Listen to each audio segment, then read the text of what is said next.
Honorable Member Shri Asauddin Owaisi. Speaker sir, आपका बेहद शुक्रिया कि आपने मुझे आज बोलने का मौका दिया। सर, मैं अपनी बात का आगाज करने से पहले एक शेर पढ़ना चाहूंगा जिससे जम्मू कश्मीर की आवाम के उनके जज्बात और उनकी तकालीफ की अक्कासी इस ऐवान में हो सकेगी। शायर ने कहा कि आज वो कश्मीर है महकूम व मजबूर व फकीर, कल जिसे अहले नजर कहते थे ईरान सगीर, सिनाए अफलाक से उठी है आह सोजनाक, मर्द होता है जब मरूब व सुल्तान व अमीर, कह रहा है दास्तान बयादारी आयाम की कोह के दामन में वो गम, खाने दे खाने पीर। और किसी और जगह पर एक शायर ने अच्छा कहा कि घात में सयाद पहलू में है खटकता तीर का, एक पहलू ये भी है कश्मीर की तस्वीर का।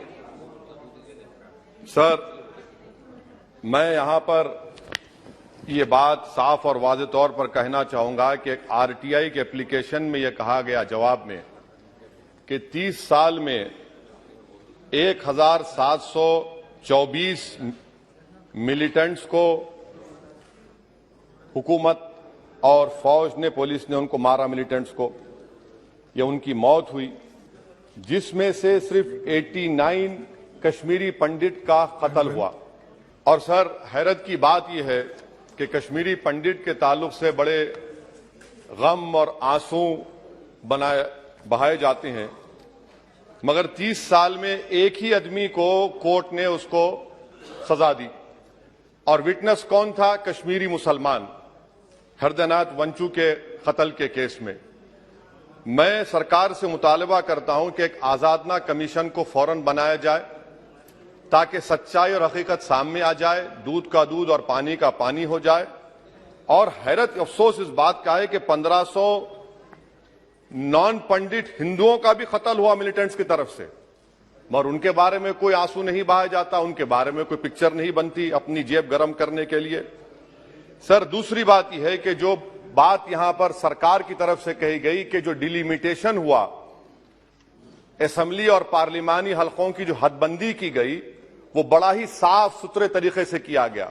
कितना साफ सुथरा था देखिए सर, अनंतनाग को उन्होंने मिला दिया पूंछ और राजौरी से, इतना साफ सुथरा था कि साउथ कश्मीर एक ऐसा इलाका है जो कंप्लीट एथनिकली कश्मीरी है, वहां से आप उसको मिला दिए पूंछ और राजौरी में। अगर दिसंबर में इंतखाबात होंगे तो मुगल रोड तो बंद होगी, तो किसी को आना है तो डोडा, उधमपुर, जम्मू, पूंछ से उसको आना पड़ेगा। कितने डिस्ट्रिक्ट क्रॉस करेंगे? यह आपका साफ सुथरा मुजाहरा है। तीसरी बात यह है कि सर, मैं मोहतरमा फाइनेंस मिनिस्टर साहिबा जब जवाब देंगे, वो उस ऐवान के जरिए पूरे मुल्क को बता दें कि आपने दफा 370 को, आर्टिकल 370 को हटाने के बाद आपने कहा था कि हर मर्ज का इलाज हो जाएगा। मर्ज का इलाज नहीं हुआ, मर्ज बढ़ गया। जो मर्ज नहीं था पहले, वो मर्ज बढ़ चुका है।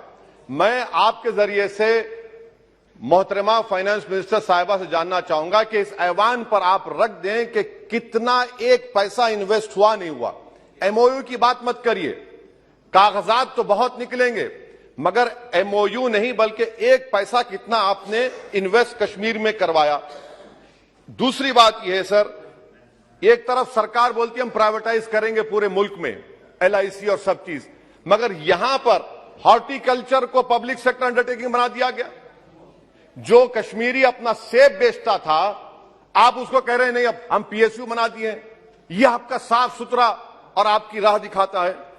पावर आपका बरखी का, आपने उसको सेंट्रल पीएसयू से जोड़ दिया। तीसरी बात यह सर, आपकी इकोनॉमिक पॉलिसी है क्या फिर कश्मीर के लिए? यहां पर एक पॉलिसी, वहां पर एक पॉलिसी, कौन सी कंटिन्यूएशन है? आप तो यहां पर एक अपना रहे हैं, वहां पर अलग लोग अपना रहे हैं, इसमें कोई इंटीग्रेशन नहीं। सर, फार्मा ट्रेडर्स पर दावे हो गए, रेट पड़ गया। जो सप्लायर्स है उन पर रेट पड़ गया। टोल पोस्ट खत्म कर दिया आपने। 114 राइस मिल बंद करने के दहाने पर आ गए। इसका जवाब नहीं है सही है गलत है। अच्छा सर, फिर आप देखिए कि एक और बात मैं आपके गोशे गुजार करना चाह रहा हूं कि इकोनॉमिक डिपेंडेंस आप इतना कर दे रहे कश्मीरियों के ऊपर, यानी आप कल ये बताएंगे, मैं खत्म कर रहा हूं सर, कल आप ये बताएंगे कि नहीं नहीं हमने तो इतना पैसा दिया था। सर कि आप ये इकोनॉमिक पॉलिसी क्या है आपकी? और अनएम्प्लॉयमेंट कितना है सर कश्मीर में आज? अनएम्प्लॉयमेंट सर आज कश्मीर में 7.2% है। ऑल इंडिया पूरे भारत में ज्यादा अनएम्प्लॉयमेंट है। तो 370 निकाल के आपने क्या किया सर? अनएम्प्लॉयमेंट वहां और बढ़ गया। अच्छा सर, ये और एक बात आपसे कर रहा हूं, JKIDC सर, ये JKIDC ऐसा आपने एक शैतान को बना दिया आपने, वहां पर एक शैतान को क्रिएट कर दिया आपने JKIDC को। और जमीन किसी की भी ली जा सकती है, पुलिस साथ रहेगी और उसके फैसले को कोर्ट में चैलेंज नहीं किया जाएगा। ये जमहूरियत है ना, जमहूरियत में गलत फैसलों को कोर्ट में चैलेंज करेंगे, माने जमीन किसकी भी ले लेंगे, पुलिस का ऑफिसर साथ देंगे।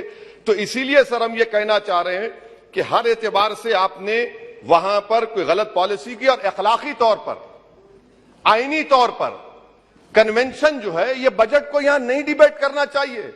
इस बजट को तो वहां के मुंतखब शुदा अवामी नुमाइंदों को बहस करनी चाहिए।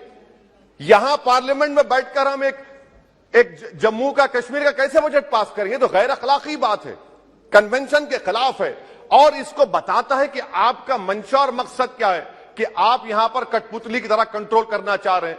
और क्या कश्मीर में मिलिटेंट्स एक्टिविटी नहीं, लोग नहीं मर रहे वहां पर, सिविलियन कैजुअलिटीज नहीं हो रही, बराबर हो रही है वहां पर। तो इसीलिए सर हम आपसे अपील कर रहे कि आप इन हालात को, खत्म कर रहा हूं सर, इन हालात को देखिए। और कश्मीर की जामा मस्जिद को क्यों नहीं खोलते सर? आप खोलिए ना जामा मस्जिद को, आने दीजिए। आपने जर्नलिस्ट फहाद शाह को पकड़ लिया, क्यों पकड़ा आपने? एक नहीं दो UAPA केसेस लगा दिए। आप बोलते हैं हम दिल और दिमाग को जीतना चाहते हैं। कहां दिल और दिमाग को जीत रहे हैं आप तो वहां पर अपने जोर और जबर की बुनियाद पर जमहूरी तरीके से जो आवाजें उठ रही हैं उनको दबा रहे हैं आप। मैं इसकी मजम्मत करता हूं सर, और मैं इस बजट के खिलाफ अपने खड़ा हूं। बोलने के लिए आपका बेहद शुक्रिया।